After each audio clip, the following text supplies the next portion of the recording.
of the, very good. Yes, it is now 4:03. I'd like to call to order the May meeting of the Norwalk Traffic Authority. We have a quorum with Commissioner Fran Collier Clemens, uh, Commissioner Sumter, and Mayor Rilling. And who else is coming? I don't know if, is Tony Commissioner Lopez coming? Lopez, Commissioner Lopez isn't coming, Mr. Mayor, so we're good to go. Okay, he's not coming. Okay. Yep. So now the first item on the agenda is public comment. I don't know if there's anybody waiting to address the traffic authority. If you're here to address an event that you're presenting, you can wait until the time of the event comes up on the agenda, and then we will discuss it at that time. If you're here to discuss any other item, we can hear what you have to say now. I see Diane Cece is raising her hand. Would you unmute Miss Cece so she can have her comments? Yeah, she is unmuted. You're unmuted, Miss Cece. Hi, thank you. Can you hear me? We can. Okay, thanks very much. Diane Cece, Olmsted Place. Just a couple of quick items for you. Good afternoon, everyone. I wanted to comment or make an observation on item number 5, the no parking regulations on Myrtle Street over here in East Norwalk. Yep. I understand the request came from a resident and has to do with improving the sight lines at Myrtle where it intersects with Strawberry Hill. Apparently, especially for cars turning on from there. I just want to make sure that we're not correcting one problem and creating another, especially as we have a looming pending potential zoning application for a significant use up at Norton Place. I'm concerned that traffic to and from there, getting to the highway, including trucks, may find it a better route to go down Myrtle, which doesn't have a no turn on red, versus going down to Fitch and going that way. So again, I know you're trying to remedy a safety issue there, but I hope that we're not accidentally creating something that's more appealing to trucks and excess vehicles going down the road. I also wanted to point out too, I spoke with another with a different resident there, and there's still a sightline concern at the top of Strawberry Hill if you go to take a left or a right coming out of there because of how close the cars can park along Strawberry Hill. And especially if the car happens to be a van or any type of a work vehicle, by the time you're able to see if you have clear way to move out, if the nose of your car is already out into a lane. And so I think that should be looked at. The other thing I wanted to talk about is item 2, the partial road closure for Cavcaster Beach Road for the Open Streets event. I did send an email in to the Bike Walk Committee regarding this. I think this is a wonderful event to have, and I certainly support it.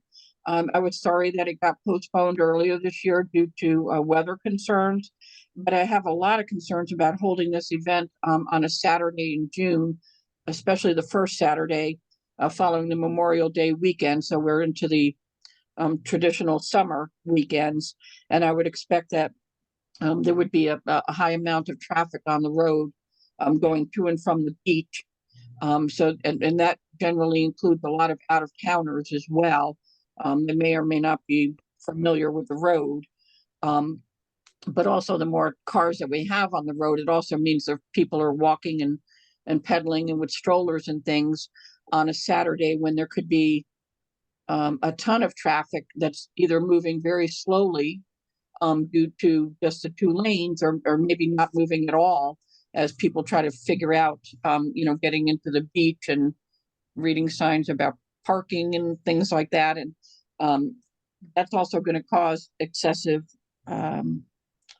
car exhaust and emissions as well with people like right next to it. So again, I sent an email in. I'm not sure if they all had an opportunity to review it, but I would hope that you would take this into account and maybe consider moving this event off to the fall. And then one other thing that I don't think is on the agenda, but I would like to get it as a talking point for a discussion item at some point, is the TMP's recommendation is apparently still on the books for looking to modify the intersection of Fitch and Strawberry Hill Avenue. And we've also seen this discussed as a potential mitigation in conjunction with the Norton application. In the past, Mayor, as you know, and the former chief of police, both you had and the commissioners had supported looking at a roundabout there, as opposed to any other solution. And I hope that this can be a discussion item and that nothing has advanced through TMP beyond, a possible conception and design. Thank you very much. Thank you, Ms. Cece. Well taken. Is there any other person waiting to address the traffic authority? There is not, Mayor. Okay, so we will close public session and move on to item number 1, a discussion on the approval of the minutes of the meeting of April 15th. Do I have a motion? I'll make a motion. Okay, well, we'll go with this Commissioner Collier Clemens, who started just a little bit ahead. That's fine. Any corrections, deletions, omissions? Yes, there is a correction that is consistent throughout these minutes. If Kyle Benjamin's name is spelled correctly the way it is shown on the screen, then there are several instances where it's misspelled, beginning with those who were present on page 1. His name is spelled Benje, and it should be J-A, correct? Thank you, Commissioner. I appreciate that. Yeah, I'm really a stickler for getting people's names correct. We may not be here forever, and somebody might get these minutes and say, well, what is the guy's name? I mean, what was it? So No, I there's only appreciate one that, instance Commissioner. where it's spelled correctly, and that's on page 4, line 1. So please correct that. Any other corrections, deletions, omissions? Seeing none, all in favor of approving the minutes as corrected? Aye. Aye. Aye, motion carries. That brings us to item 2. Can I have a motion on item 2? I'll do a motion on item 2. Okay, and that is to approve the partial road closure for Calf Pasture Beach Open Streets event on June 1st, 2024 from 6:30 to 3:30. We have Tanner Thompson here.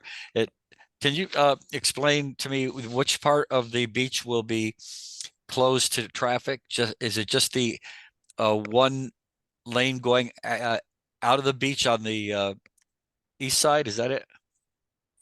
Yes, thank you, Mr. Mayor. So we brought this to the Traffic Authority about a month ago, maybe 2 months ago, because the event was scheduled to take place on the Saturday after the I-95 disaster. To your question, on Beach Road, the portion of the road west of the median, so that's the southbound, where conventionally the southbound lanes, those will be open to cars, one lane in each direction. And then the lanes on the east side, conventionally the northbound lanes, will be open for walking and biking, but not to car traffic. Yeah, we've got a lot of maps here, and I was trying to figure out where the cars would be allowed and where the cars will still be allowed to go through the beach on the normal traffic pattern. Am I correct? Yes, everything. Well, not everything is a normal traffic pattern, but almost all portions of the beach will be accessible to cars. Everything that's red on this map will be for car traffic. Everything that's green will be what we're calling the greenway or the open street. So the reason I say almost is because that section in the parking lot by Ripka's, where you can see the green dashed line, that will be closed to car traffic. Although much of that is already, relative to last season, closed to car traffic because of that new plaza with all the painted asphalt. So very little area that is outside of Beach Road itself. Very little area within the beach itself is it will be closed to car traffic. Does it? I see the in blue. It looks like event activity space. Is that the spot near Ripka's? Yes. And no cars will be allowed in there? Correct.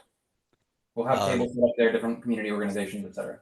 Has Mr. Ripka been notified of that and been able to address any issues he might have? So we gave Ripka's notice a few months ago. I haven't been party to any follow up since the adjustment of the date. Ben Hanpeter, who is also one of the organizers, is on the call, and maybe he can speak to that. I don't know if we've followed up with them about the change of the date. We'd originally reached out to them, seeking to partner with them, hopefully, if they wanted to have like a a presence at the event. But unfortunately, we didn't hear back.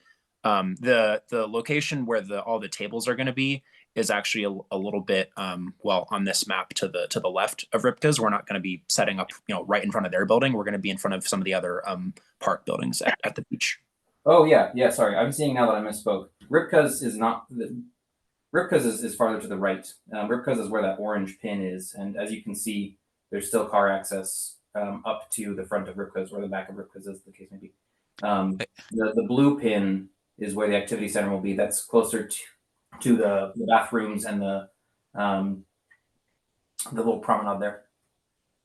So the Ripkus has dedicated parking spots in one area there for people to stay, I think an hour or 2 hours or something. Are those still available to people to park it? They are.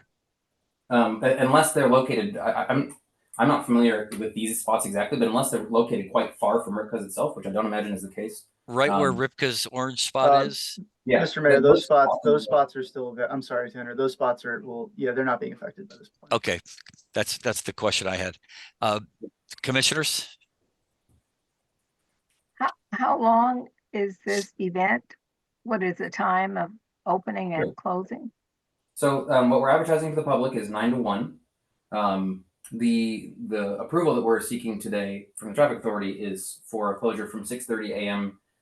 It says 3:30 p.m. I believe that should actually be 2:30 p.m. I think that it's supposed to be an hour and a half buffer on each side. So a total of 7 hours or 8 hours as listed here. But the event is 4 hours. Okay, now the red lines is traffic as normal. And the dotted red lines is the cars moving, right? Is that correct? Almost. So anytime you see a solid red line, that's where cars will move as normal.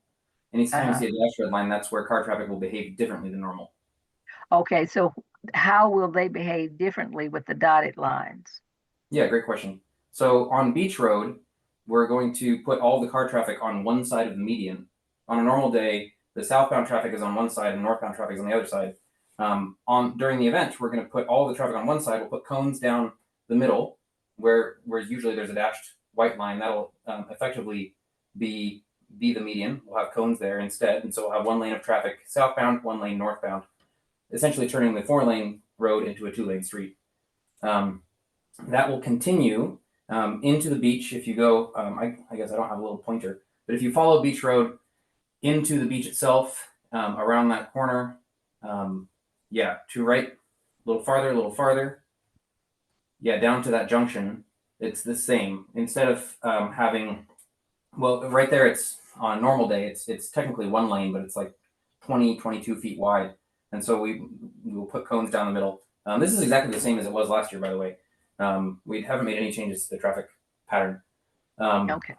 And then the last little bit that you see that's in the parking lot there, the difference is that will run in reverse. Usually that is an entrance to the parking lot, and that will, Right. on this case, be an exit from the parking lot. And that's because we are blocking off the conventional exit for use by the Greenway for walking and biking. Okay. Okay. Now, I don't remember what you said about it. Is there going to be a policeman?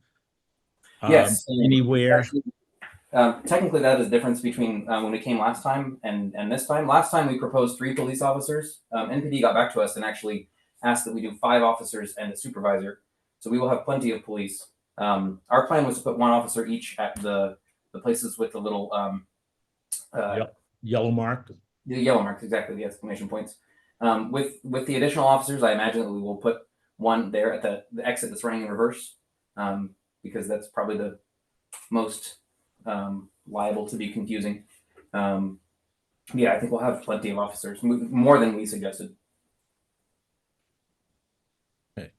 The karting association, are they completed by that time? They're not going to Correct. be Yeah, there? their season runs in the spring. Okay, so they're not going to be there. Nope. Okay. Any other questions from the authority? Comments from the police department? No, sir. And we confirm that the extra work jobs have been posted. Now I have a question. Mr. I have a question. On the application, it says that the dismantle end time is 3:30, but in your conversation, you said it's actually 2:30. Are we going to correct that, amend that, or what? Or is that a grace period from 2:30 to 3:30?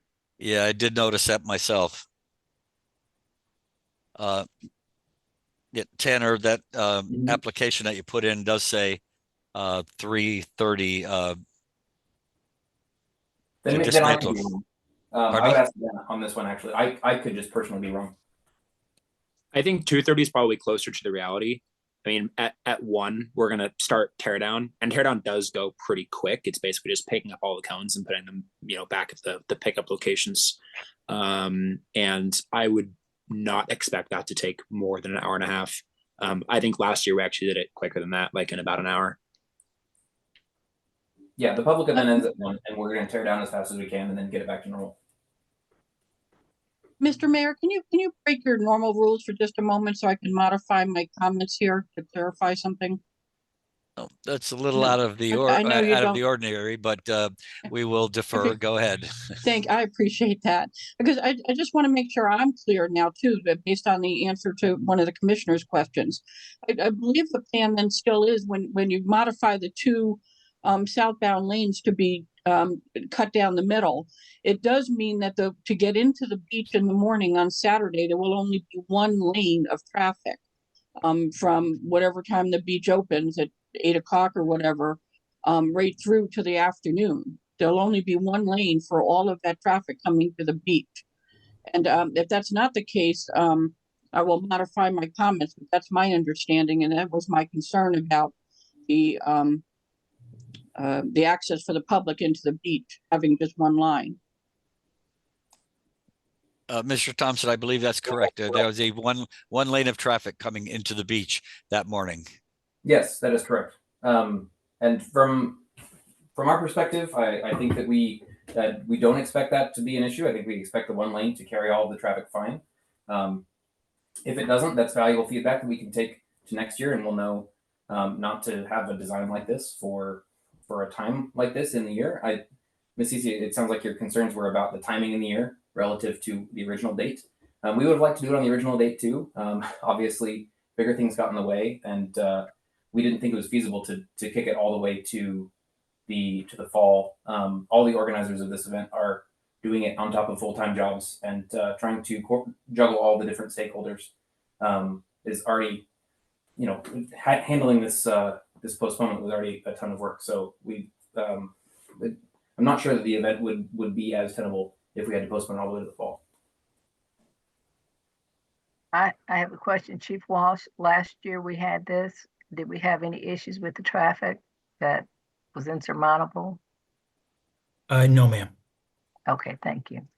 I think that will probably go the same way this year too. And I understand Ms. Cece's concerns, and certainly there most likely could be a significant amount of traffic. I look at this also as a possibility of traffic calming a bit, Yes. because people tend to go down Beach Road at an extremely fast amount. I go try to stay at 20 miles an hour, and I get people knocking around me trying to get me to move a little bit faster, but until they see the license plate number. But then, so okay. Are there any other further questions? No, I was just gonna say, Mr. Mayor, I've noticed the same thing, that they have a tendency to drive quite fast down Beach Road. And with the additional officers, police officers that is, I am certain that traffic will continue to move, but not nearly as fast as normal. Yeah, and if we could just ask somebody from the police department or whomever to provide us with an after-action report, just an overview of any concerns or any problems that were noted. This way, we'd have that to rely on if the same request is made at a later date. Will do. So all in favor of this item? Aye. Aye. Aye. Motion carries. Next, we have, if I can find my agenda again, here it is. Next item is item number 3, approve proposed speed limit change letter to OSTA for the Ponus Neighborhood Association. To have a motion to move that forward for discussion. I move item 3 for discussion. So, Mr. Benjamin, I guess this is something you'll address.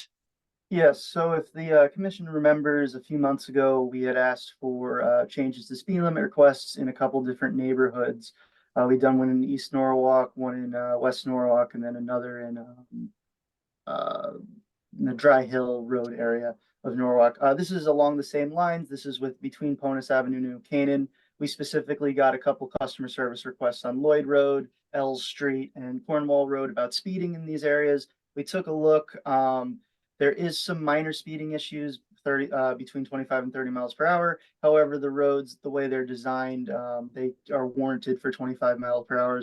So and none of them have speed limit signs. So our goal with this letter would be to then get, if approved, we'd move this forward to then install 25 mile per hour speed limit signs, so the correct speed limits are on the street as a form of speed mitigation in this neighborhood.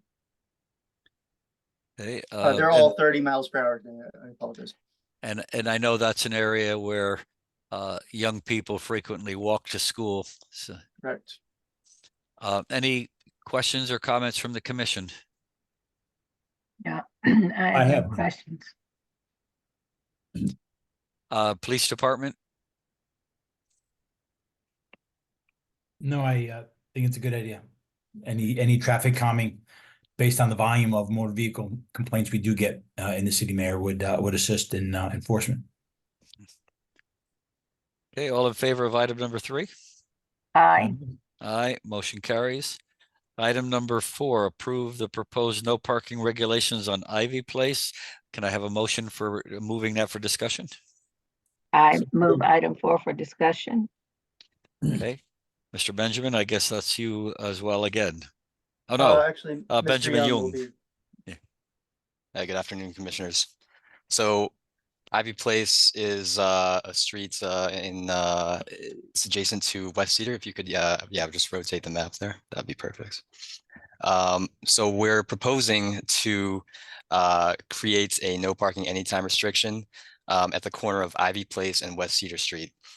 This was an issue that had been brought to us by a resident at 164 West Cedar, which is a small apartment building right at the corner there of Ivy Place and West Cedar.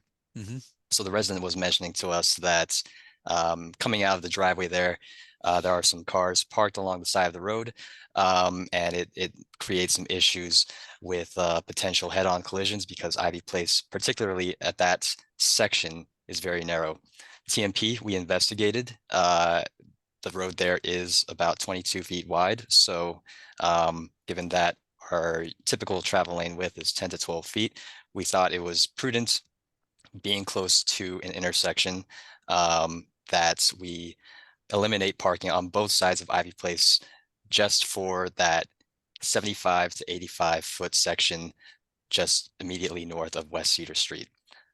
This map is showing the full extent of Ivy Place and that there is, plenty of remaining on-street space for on-street parking. There are some existing sections of no parking further up the street, but there is plenty of remaining parking space on street for residents, should they have to relocate and park their cars further up the street. And if I recall, most of the homes on that street, they do have driveways.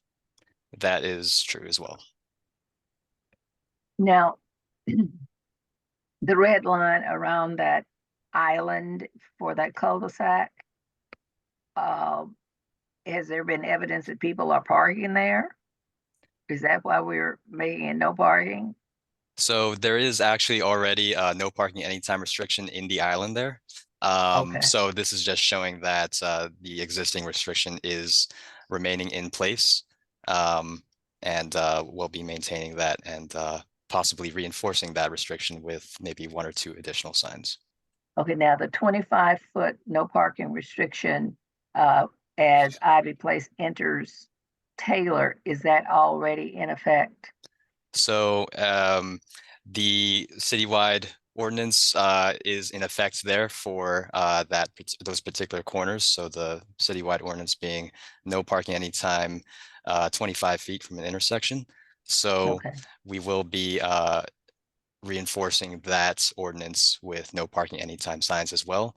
However, it's already kind of the law of the land. It's just not totally enforced because there's no signage there currently.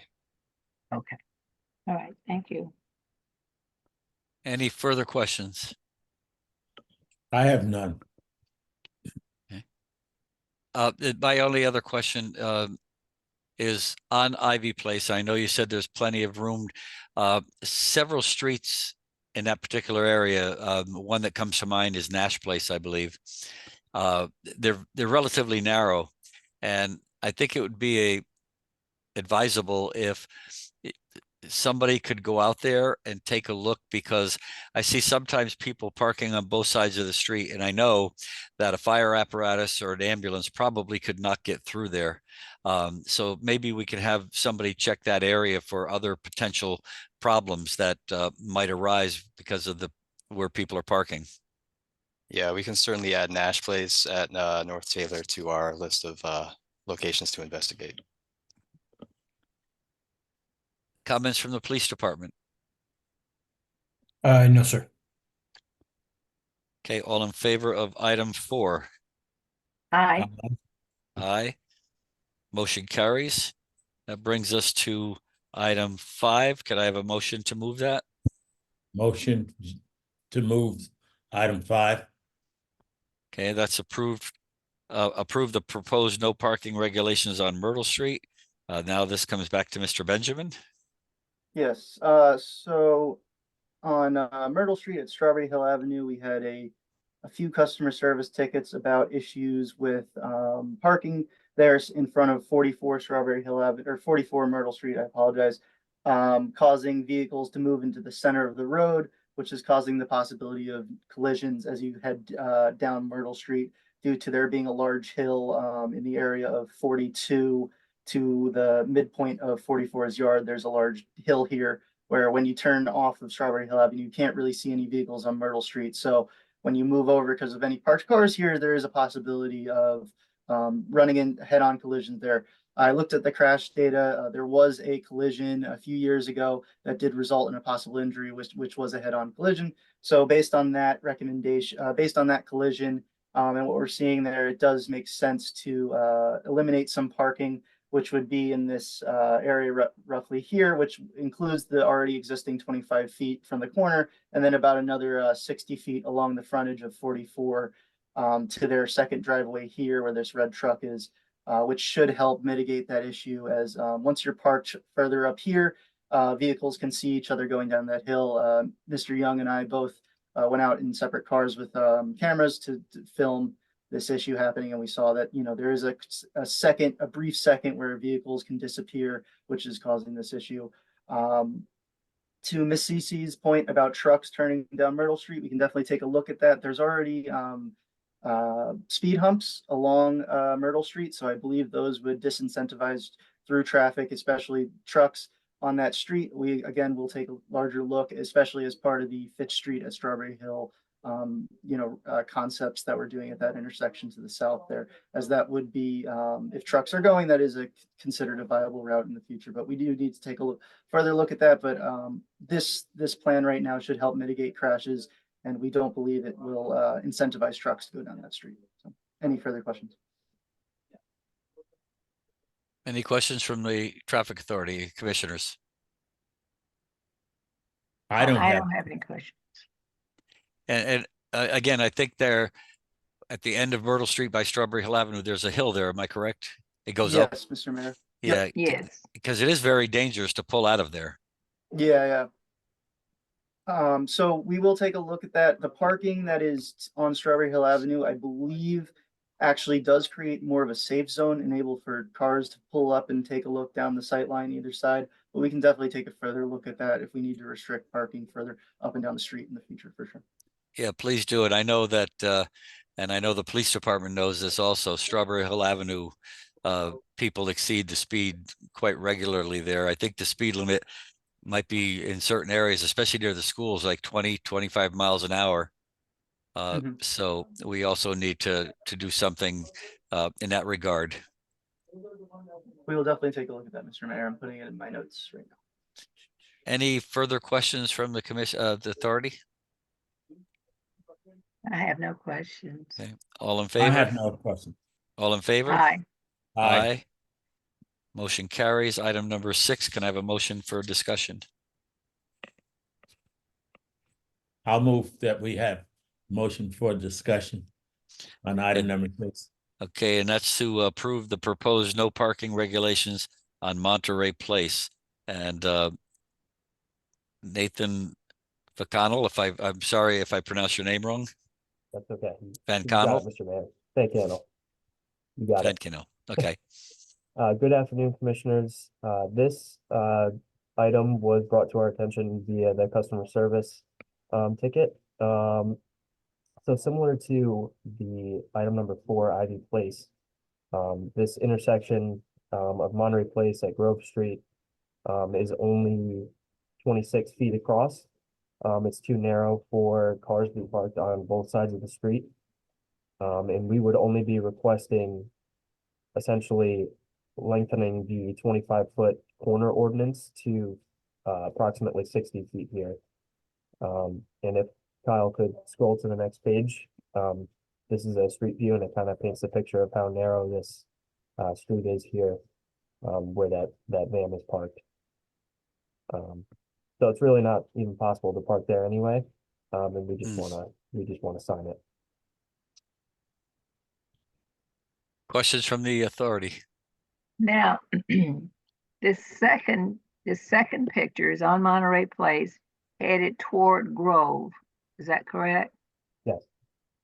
All right, and so where this white van is parked, that is where the proposed no parking is going to be placed?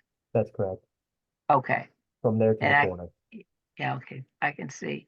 Because only one car, as far the way I drive, can get down there. Uh-huh. Yeah, okay, thank you. Any further commissioner questions, Commissioner I- Sumter? No, I have no questions, Mayor. And nothing from the police department? No, sir. All in favor of approving item 6? Aye. Aye. Motion carries. That brings us to the end of the agenda. I need a motion to adjourn at 4:37. I So- move adjournment. All in favor? Aye. Aye. We are adjourned at 4:37. Thank you. Now we'll go to the police commission website or a Zoom meeting.